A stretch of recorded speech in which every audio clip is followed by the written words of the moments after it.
convidada deste À Conversa nasceu há 65 anos em Gândara dos Olivais, em Leiria, mas foi em Lisboa que fez os seus estudos. Começou pelo curso de Artes Decorativas da Escola Museu Fundação Ricardo Espírito Santo, passando depois para a Escola Superior de Belas Artes de Lisboa, onde se licenciou em Arquitetura no ano de 1980. Mais uma vez, a pintura se impõe em termos de formação, passando assim pelos cursos de Pintura da Sociedade Nacional de Belas Artes e curso complementar de Pintura Atelier. Do seu currículo fazem ainda parte cursos sobre temas de estética e história da arte contemporânea, feitos em Portugal, Itália e Estados Unidos da América. Participou em mais de 100 exposições individuais e coletivas, estando representada em coleções públicas e privadas em vários países. França, Escócia, Espanha, Polónia, Portugal, Austrália, Moçambique e até Estados Unidos da América. A nossa convidada é uma excelente conversadora, cheia de histórias para nos contar sobre o seu trabalho, que mostraremos ao longo destes 55 minutos. Vamos, portanto, aqui receber Virgínia Góis. Bem-vinda, Virgínia. Obrigada, Helena. Tens muitas histórias para contar e, portanto, vais contá-las ao longo deste programa. É caso para dizer que és uma conversadora que é preciso ter um bocado de cuidado. Não é? Porque eu tenho muitas peças para mostrar, nós as duas juntas vai ser uma desgraça. Vai ser. Eu acho que nós vamos precisar mais uns 10 programas. Mais uns 10 programas tudo para dia. saber todas as tuas histórias. Sim. Olha, nós vamos de facto ter ao longo destes 55 minutos trabalhos maravilhosos que tivemos o privilégio de gravar, de retirar imagens e, portanto, fazer umas peças lindíssimas que vamos mostrar a todos aqueles que estão a acompanhar o nosso programa e que provavelmente não terão, enfim, ou não terão tido ainda a sorte de ir a uma exposição tua e que, portanto, talvez não tenham tido a oportunidade de apreciar. Mas vamos começar pelo princípio, vamos começar por esse tempo em que, da Gândara dos Olivais, de Leiria, tu decides de facto que o teu futuro passa pela pintura e depois pela arquitetura. Bem, eu ao princípio pensei realmente ser pintora, mas como menina de boas famílias, não é? Eu não podia de maneira nenhuma ir para as belas artes, era feio, não podia ser de maneira nenhuma. E então uma menina com cónegos na família, toda católica, católica, não podia de maneira nenhuma ir fazer o desenho do nu, nem pensar. Então os meus pais disseram, olha rapariga, tu em princípio vais tirar o 7º ano, pensando que eu ia desistir. E lá eu tirei o 7º ano com aquelas coisas horrorosas, ter que estudar a matemática, ter que estudar... Não digas que eram horrorosas, a matemática era fabulosa e sempre foi fabulosa. Então não foi. Depende do ponto de vista. E então, eu tinha uma sorte fantástica pelo seguinte, porque quando... Antigamente tínhamos que somar e dividir pelas 5, lembras-te? Claro. E então eu tinha 6, 7, assim, de vez em quando tinha um 10 e depois tinha um 18 a desenho, dividia-se ia com 10,5, 11 à oral, o que era uma ótima nota. Portanto, o desenho sempre me ajudou muito na minha vida. Foi sempre o teu ponto de viragem, de salto, não é? Mas, continuando, eu achava que só quando se tivesse pais realmente que não tinham educação, instrução, é que me podiam dizer a menina não vai para aquilo que quer. E eu achava que devia ir, mas por que não? Por que é que eu não havia de ir? Lá tirei o 7º ano contrariada, já a linha H, que era a arquitetura, e depois pensei, bem, para não contrariar, que era, nessa altura ainda era uma menina muito bem comportada, achei que devia ir... Para não, aqui não é pintura, a Ricardo Espírito Santo antigamente era artes decorativas, era decoração. Agora é que parece mal a dizer decoração, porque pensam decorador faz cortinados, dá a impressão que tem a ver com os decoradores. E então agora tiraram-lhe o nome, já não é decoração, é arquitetura de interiores. Portanto, eu sou arquitetura de interiores, e depois sou arquitetura de exteriores. Agora, como é que, de facto, tu tiras o curso de arquitetura e depois voltas novamente à pintura? Portanto, há aí uma conjugação... Porque depois de ter tirado a Ricardo Espírito Santo, estive muito tempo a fazer decoração. Mas, isto não se deve dizer, mas eu vou dizer, as tias de Cascais, depois do 25 de Abril, já não mandavam a fazer decoração a ninguém, não é? E então eu pensei, e agora o que é que vai ser da minha vida? Não tenho cá as tias para fazer decoração. O melhor é realmente ir fazer alguma coisa que me desse assim um bocadinho mais de dinheiro, porque os meus pais tinham gasto tanto dinheiro na Fundação Ricardo Espírito Santo que eu achei que já não lhes devia pedir mais dinheiro. E resolvi... Tiveste em linha de conta o aspecto prático. Exatamente. És uma mulher também prática, é preciso olhar. Sou. Quem te conhecer percebe que és uma mulher profundamente prática. E então o que é que eu resolvi fazer? resolvi ir tirar, depois de acabar então, os clientes de decoração, resolvi ir para um sítio que um amigo meu me disse: olha, vem aqui para a Direção-Geral dos Serviços de Urbanização, porque há aqui um lugar de desenhadora, tu tens tanta facilidade, tu chegas aqui no instante. Havia um lugar, eu fui 2 dias fazer as provas da António Arroz e fiquei no primeiro lugar e entrei. Bem, entrei para lá, meu Deus, aquilo não tinha nada a ver comigo, porque as pessoas, pronto, eram queridas, mas não tinham instrução, não tinham nada, eu já tinha o 7º ano, havia lá pessoas que tinham a 4ª classe, eu realmente estava ali completamente desfasada. Um desfazamento brutal. E então, houve um senhor que, e ele não sabe, não sei se ele ainda é vivo, se não, que foi a pessoa que me empurrou para ir para a arquitetura. Porque ele dizia-me: a senhora ponha aqui pontos, ponha aqui traços, ponha aqui. Eu dizia: desculpe, mas porquê é que eu ponho? Fui sempre assim um bocadinho... Não foste rebelde, aliás, a gente olha para ti e percebes que terás sido uma rapariga um bocadinho para o rebelde, não é? Muito assertiva, porque eu acho que tu és uma mulher muito assertiva. Eu só faço aquilo que quero. Aquilo que queres. E por isso é que fazes bem, não é? Concordas que, de facto, para nós fazermos bem o nosso trabalho, é preciso gostarmos daquilo que fazemos, exatamente. Não é? Por Portanto, isso é que... tu fazes tão bem a tua pintura. Nós vamos parar aqui a nossa conversa, porque, de facto, depois fazes o teu percurso é um percurso muito recheado e tão grande. E eu propunha que primeiro fôssemos à nossa primeira peça, à peça de alguns trabalhos que eu editei, juntamente com os nossos editores, não é? Que tiveram muito prazer, acredita, muito prazer em fazer o trabalho, porque gostaram muito também do teu trabalho. Sabes, também é muito importante os nossos editores gostarem do que estão a fazer, porque também gostam das imagens, no fundo, que têm para trabalhar. Portanto, tudo isto está interligado. Portanto, eu propunha desde já que fôssemos mostrar uma pontinha do teu trabalho. E para saberem do que é que eu estou falando. Exatamente, e já voltamos novamente à nossa conversa. Está bem, vamos então a isso.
Virgínia, acho que mais ou menos os nossos espectadores começaram a ter o contacto com a tua pintura e perceberam ali coisas muito importantes, que eu acho que se percebe logo neste primeiro bloco de imagens. Há ali coisas muito características na tua pintura. Não temos rosto. Todas as tuas figuras, não é? Não têm rosto.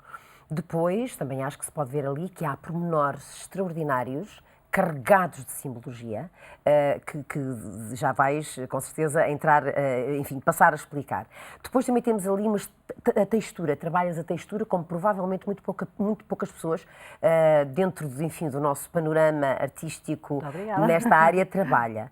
E depois também há aqui já começa a aparecer aqui um elemento que está sempre muito presente na tua obra, que é o xadrez, não é? Fala-me, vê lá se me consegues fazer agora aqui uma relação nestes elementos todos. Queres que fale das pinturas que vi, de algumas delas, ou que destas como é que coisas, apareceu, como é que apareceu o xadrez? Como é que apareceram estas coisas? Em primeiro lugar, tenho que dizer que as pessoas talvez agora, depois de verem a pintura, percebam um bocadinho porque é que eu saí da Direção-Geral do Ordenamento do Território. Eu costumo sempre chamar de desordenamento do território, porque acho que é desordenamento, onde trabalhei variedíssimos anos e que achei que não estava lá a fazer nada.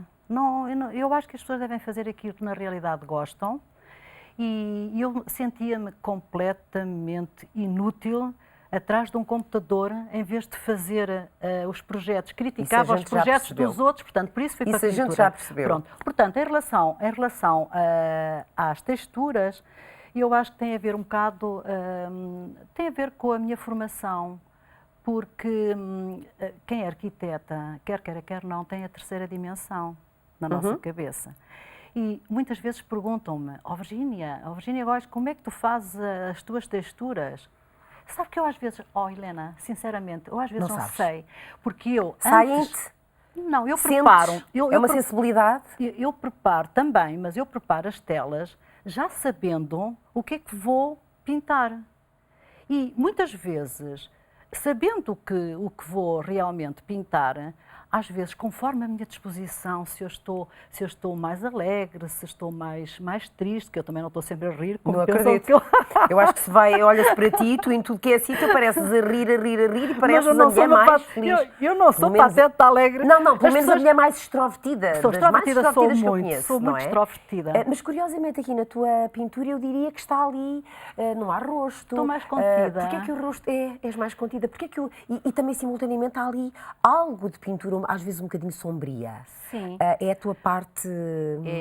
É a parte que eu não quero mostrar aos mistura. outros. Porque, como dizem que ao pé de mim estão sempre satisfeitas, eu não quero passar para ao pé dos outros a parte negativa. O não pôr cara, eu acho que é muitíssimo mais... Eu conheço pessoas tão feias e que têm um interior tão bonito e acho que realmente o contrário também existe. Também Portanto, sem cara... Não é que eu não saiba desenhar. Eu, quando vim para aqui, pensei, era muito mais fácil pegar numa caneta e estar a desenhar a Helena do que estar a falar. Mas... Pois, tal. Não sei. Acho que era mais fácil. Não, tu és uma boa conversadora. Portanto, era mais não sei fácil. se não seria mais difícil até. Não tem cara, porque, para mim, a mais importante é a alma. E, portanto, de algum modo aquilo pode haver, pode haver identificação com cada leitor, neste caso, cada espectador, o teu público, cada observador pode, de algum modo, transpor-se e identificar-se, não? É sempre muito difícil quando nós apresentamos explicar, não é? Não, é muito difícil quando nós apresentamos uma pintura. Há sempre quem goste, quem não goste. Eu assumo perfeitamente aquilo que faço, não tenho medo absolutamente nenhum. É claro que agora algumas coisas já não faria, porque se calhar já estou num patamar um bocadinho mais avançado do conhecimento, mas eu acho que também há sempre pessoas que criticam, mas porquê é que puseste a explicação da pintura? Não deves pôr. Mas eu não devo pôr porquê? Exatamente. As pessoas não são obrigadas a saber tudo o que eu investiguei antes de fazer a tela. Eu, por exemplo, quando fiz, na primeira pintura que apareceu ali, que era aquela dama com o menino para mim não é um menino, é um peão branco. E chama-se Gambito de Dama, que é uma jogada das pessoas que sabem jogar muito bem xadrez, dos mestres de xadrez. Eu sei xadrez, mas não muito. Depois, um que aparece logo a seguir, aparece um rosto em que aparece com um dedo a dizer é o peão. É o Filidor. O Filidor é um personagem muito, muito importante na pintura. Porquê? Porque ele, para já, tinha 7 filhos e ele, além de jogar xadrez, com os olhos tapados, o que é uma coisa muito interessante com a venda, ele com a venda é que dizia como é que se faziam as jogadas, com 2 pessoas ao mesmo tempo. Quer dizer, tem que ser um mestre, E não então é? ele dizia que os peões são a alma do jogo. Os peões são a alma do jogo. Portanto, deu importância aos peões. Eu, quando tenho o dedo a mostrar o peão, é o peão que ele acha que, na cabeça dele, que é o peão dele. Mas os outros pormenores são os meus peões brancos, da instalação que eu fiz, que mais tarde vão ver como é, e são os peões pretos. Ele tinha, além de... Sim, neste é uma coisa muito engraçada, porque isto é uma reprodução de um desenho que já foi feito em Paris. Lá está ele com o dedo a apontar para o peão, vendado, mas como ele tinha muitos filhos, tinha 7 filhos, ele, coitado, com o xadrez não podia de maneira nenhuma ganhar a vida, e ele também era compositor. Uma coisa que eu achei imensa graça, que não fazia a mínima ideia, ele compôs 21 óperas e cantava com 6 anos em Versalhes. Bem, eu tenho que, antes de fazer uma pintura, eu estudo, fazes uma enorme pesquisa. Não é? Portanto, eu acho que as pessoas que estão a ver aquilo que eu faço têm o direito de saber um bocadinho o que da tua história. Por isso é que eu temos ponho que arranjar ao lado, temos que arranjar 40 programas. Com certeza, porque eu vais só ter para muito explicar. porque vais ter muito mais coisas para ver, e nós temos mais um conjunto de peças, de trabalhos teus. Vamos ver, porque tenho a certeza que terás muito mais a dizer sobre os próximos. Faltou tanto neste ainda.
entrarmos aqui no Pessoa é caso para dizer que é sempre uma tentação, não é? Eu acho que todos têm uma tentação, todos os artistas têm uma tentação de pintar Pessoa. Não, mas não é por causa disso. Não, mas eu é que digo, temos muita gente que de facto tem sempre aquela tentaçãozinha de pôr. Não, é porque o Pessoa, o Jorge Luís Borges e o Omar Khayyam, os três gostavam de xadrez.